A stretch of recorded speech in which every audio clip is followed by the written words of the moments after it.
ప్రభునందు ప్రియమైన దేవుని బిడ్డలారా, ఈ ఉదయకాల సమయంలో దేవుని అనుదిన వాగ్దాన ఈ పరిచర్య ద్వారా మరి ఒకసారి మిమ్మల్ని కలుసుకోవడానికి దేవుడు నాకు అనుగ్రహించిన ఈ గొప్ప ఈ భాగ్యాన్ని బట్టి మొదటిగా దేవాది దేవునికి ఎంతగానో కృతజ్ఞతాస్తుతులు చెల్లించినాను. మరి ముఖ్యంగా ఈ అనుదిన వాగ్దాన పరిచర్యను వీక్షిస్తున్న ఆత్మీయులకు మీ అందరికీ ప్రభువైన యేసుక్రీస్తు నామములో శుభావందనాలు తెలియజేస్తున్నాను. దేవునికి స్తోత్రం. హల్లెలూయా, హల్లెలూయా. ప్రియమైన దేవుని బిడ్డలారా, ఈ ఉదయకాల సమయంలో దేవుడు మీకు ఇచ్చిన వాగ్దాన వాక్య భాగము ఇర్మీయా గ్రంథము 31వ అధ్యాయం 3వ వచనమైనది. ఆ వాగ్దాన వాక్య భాగాన్ని మీ కొరకు నేను చదువుచున్నాను. ప్రార్థనాపూర్వకంగా ఆలకించవలసిందిగా ప్రభువైన యేసుక్రీస్తు నామములో అందరినీ కోరుచున్నానండి. ఇర్మీయా గ్రంథము 31వ అధ్యాయం 3వ వచనంలో ఈ విధంగా రాయబడి ఉన్నది.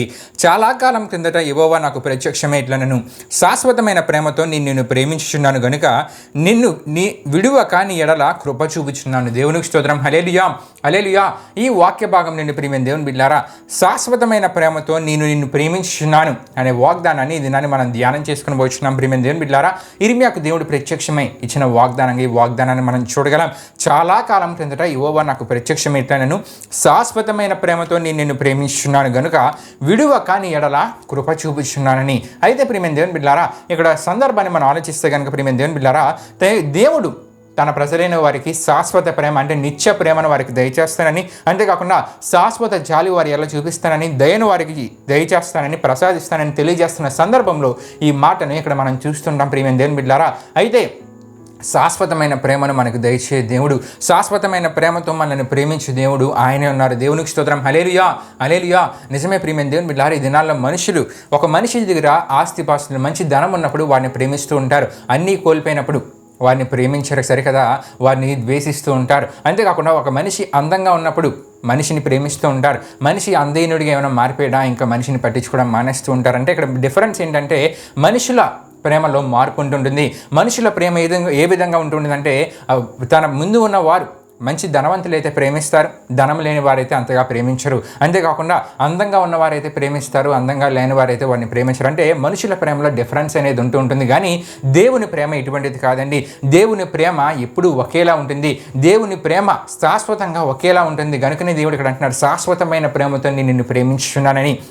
దేవుని ప్రేమ ద్వారా మనకి ఎన్నో ఆశీర్వాదాలు పొందుకోగలం. మనుషుల ప్రేమ ద్వారా ఆ సమయంలో ఏదో సంతోషం అనిపిస్తుంటుంది, కానీ నిరంతరం అదే ప్రేమ మనుషుల దగ్గర నుండి మనం పొందుకోగలమని మనం చెప్పలేం. కానీ దేవుని ప్రేమ, దేవుని కోరే ఆత్మీయతని కానీ మనం జీవిస్తే శాశ్వతంగా ఆయన ప్రేమ మన ఎల్ల ఒకే విధంగా ఉంటుందండి. దేవునికి స్తోత్రం. హల్లెలూయా, హల్లెలూయా. గనుకనే శాశ్వతమైన ప్రేమతో నిన్ను ప్రేమించున్నానని దేవుడు అంటూ ఉన్నారు. అయితే ప్రియమైన దేవుని బిడ్డలారా, దేవుని ప్రేమ ద్వారా దేనిని మనం పొందుకోగలమంటే ప్రియమైన దేవుని బిడ్డలారా, మొదటి విషయం ఇక్కడే కనబడుతుందండి. శాశ్వతమైన ప్రేమతో నిన్ను ప్రేమించున్నాను గనుక విడువక నీ ఎడల కృప చూపుచున్నాను. ఆయన ప్రేమ ద్వారా మన జీవితాల్లో ఆయన కృపను మనం అనుభవించగలం. నిజమే ప్రియమైన దేవుని బిడ్డలారా, దేవుని వాక్యంలో ఉంటుంది, నీ కృప జీవము కంటే ఉత్తమమని. ఆయన కృప, ఆయన కాపుదల జీవము కంటే ఉత్తమమైనదంట. ఆయన కృప లేనిదే మనం జీవించలేం, ఆయన కృప లేనిదే మనం బ్రతకలేం. ఆయన కృప అంత అవసరం ప్రియమైన దేవుని బిడ్డలారా. గనుక ఆయన ప్రేమ ద్వారా మన జీవితాల్లో మొదటిగా మనం ఏం పొందుకోగలమండి? ఆయన కృపను అనుభవించగలం. దేవునికి స్తోత్రం. హల్లెలూయా, హల్లెలూయా. అంతేకాదు ప్రియమైన దేవుని బిడ్డలారా, ఇంకా దేవుని ప్రేమ గురించి దేవుని వాక్యంలో మనం ఆలోచిస్తుంటే కనుక, దేవుని ప్రేమ పాపముల నుండి మనల్ని విమోచించేది, అంటే విడుదల కలుగు చేసేది. ఈ విషయం మనకు ప్రియమైన దేవుని బిడ్డలారా, ప్రకటన గ్రంథం 1:6 కనబడుతుంది.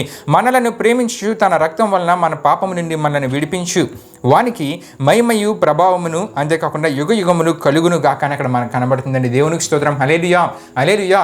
మనలను ప్రేమించుచు తన రక్తము వలన మన పాపముల నుండి మనల్ని విడిపించిన వానికి అని అక్కడ మనకు కనబడుతుంది. అంటే ఆయన ప్రేమ ద్వారా మనలో పాపాల నుండి మనకు విడుదల కలుగుతుంది, మన పాపాల నుండి మనం వేరు చేయగలం. నిజమే ప్రియమైన దేవుని బిడ్డలారా, ఈ దినాల్లో మనిషి ఏదైనా తప్పు చేస్తే ఇంకొక మనిషి క్షమించడానికి ఆలోచిస్తూ ఉంటారు. కొంతమంది అయితే జీవితకాలం అంతా క్షమించకుండా ఉంటూ ఉంటారు. ఈ మధ్యకాలంలో మనం న్యూస్లో వింటూ ఉన్న ఇటువంటి విషయాలు. కానీ ప్రియమైన దేవుని బిడ్డలారా, దేవుడు అంటాం, దేవుని ప్రేమ ఎటువంటిదంటే, మనం పాపాలని పూర్తిగా ఒప్పుకొని పశ్చాత్తాపపడి ఆయన దగ్గరికి వస్తే కనుక ఆ పాపాలన్నింటినీ విడుదల కలుగు చేసేది ఆయన ప్రేమ, విమోచించేది ఆయన ప్రేమ అన్నది. దేవునికి స్తోత్రం. హల్లెలూయా, హల్లెలూయా. ఆ పాప శిక్ష నుండి మనల్ని విడుదల కలుగు చేసేది ఆయన ప్రేమ అన్నది. ప్రియమైన దేవుని బిడ్డలారా, దేవుని ప్రేమ శాశ్వతమైన ప్రేమతో మనల్ని ప్రేమిస్తానని దేవుడు వాగ్దానం ఇస్తున్నారు. మరి శాశ్వతమైన ప్రేమతో మనల్ని ప్రేమించే దేవుడు, ఆ ప్రేమ ద్వారా మనం ఏం పొందుకోగలమంటే ఆయన కృపను అనుభవించగలం. అంతేకాకుండా పాపముల నుండి విడుదల మన జీవితాల్లో మనం పొందుకోగలం. అంతేకాకుండా ప్రియమైన దేవుని బిడ్డలారా, ఆయన ప్రేమ బాధల నుండి విడిపించేది. ఈ విషయం మనకి యెషయా గ్రంథము 63:9 కనబడుతుంది. ప్రేమ చేతను తాళిమి చేతను వారిని విమోచించును అని అక్కడ మనకు కనబడుతుంది. దేవుని ప్రేమ చేత ఆయన విమోచించేవాడు దేనిని? బాధల నుండి. మనకున్న శ్రమలు, ఇబ్బందులు ఇవన్నిటి నుండి ఆయన ప్రేమ ద్వారా మనం విడుదలను పొందుకోగలం. ఆయన మన ఎల్ల ప్రేమ చూపించి ఆయన మన ఎల్ల ప్రేమ కలిగి మన జీవితాల కార్యాలు చేయడం ప్రారంభిస్తే కనుక ప్రియమైన దేవుని బిడ్డలారా, మనకున్న శ్రమలు, మనకున్న శోధనలు ఇవన్నిటి నుండి విడుదలను మనం పొందుకోగలమండి. దేవునికి స్తోత్రం. హల్లెలూయా, హల్లెలూయా.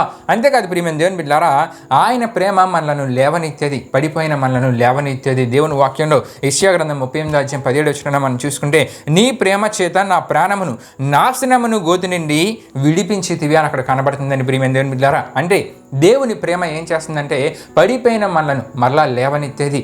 మనం తప్పిపోతూ ఉంటాం చాలా సందర్భాల్లో. తప్పిపోయిన మనం మరలా దేవుని దగ్గరికి వచ్చినప్పుడు ఆయన లేవనెత్తువారు. ఆయన మనలను మరలా మన మునుపటి జీవితాన్ని మనకు దయచేసి, మునుపటి జీవిత ఆశీర్వాదాలను మనకు దయచేసి ముందుకు నడిపించే దేవుడు అండి.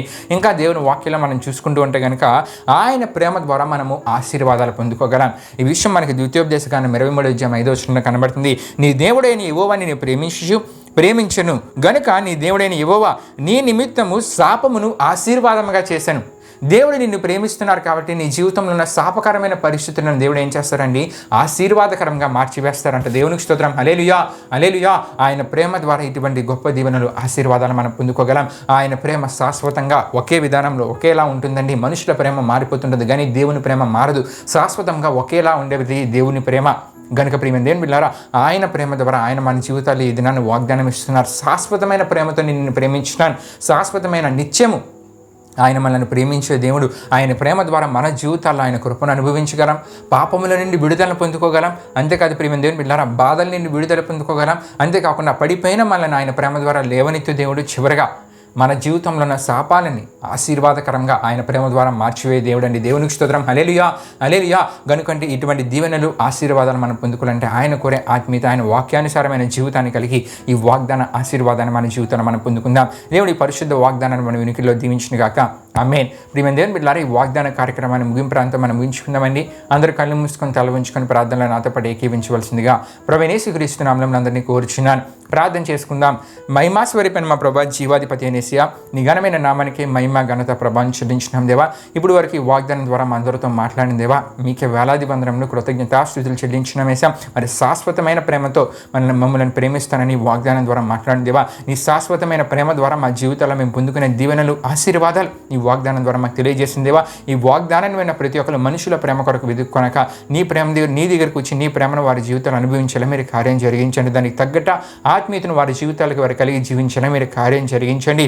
ఈ వాగ్దానాన్ని విన్న ప్రతి ఒక్కరి జీవితాల్లో ఈ వాగ్దానం నెరవేర్పును, అంటే నీ శాశ్వతమైన ప్రేమను వారి జీవితాల్లో నీ కృప ద్వారా, వారిని పాపాల నుండి విడుదల ద్వారా, అంతేకాకుండా వారికి ఉన్న సమస్య నుండి విడుదల ద్వారా, అంతేకాకుండా వారి జీవితంలో ఉన్న శాపకరమైన పరిస్థితులను ఆశీర్వాదాల ద్వారా మార్చివేయ దేవుడుగా నీవు ఉంటానని ఈ వాగ్దానం ద్వారా తెలియజేసిందేవా. ఇటు విధంగా ఈ దీవెనలని వారి జీవితాల్లో వారు అనుభవించాలి. మీరు కార్యం జరిగించండి. ఇది నా వాగ్దానం వింటున్న ప్రతి ఒక్కరు చేస్తున్న ప్రయాణాల్లో, పనులంట్లో తోడుగుని ముందుకు నడిపించమని మీకే వేలాది వందనములు, కృతజ్ఞతాస్తుతులు చెల్లిస్తూ యేసు పరిశుద్ధ నామములో అడిగి వేడుకొనుచున్నాం తండ్రి. ఆమేన్. యేసు రక్తమే జయం, ప్రవేశ రక్తమే జయం, ప్రవేశ రక్తం సంపూర్ణమైన విజయం, అపవాది క్రియలకు అనంత నాశనం కలుగునుగాక. ఆమేన్.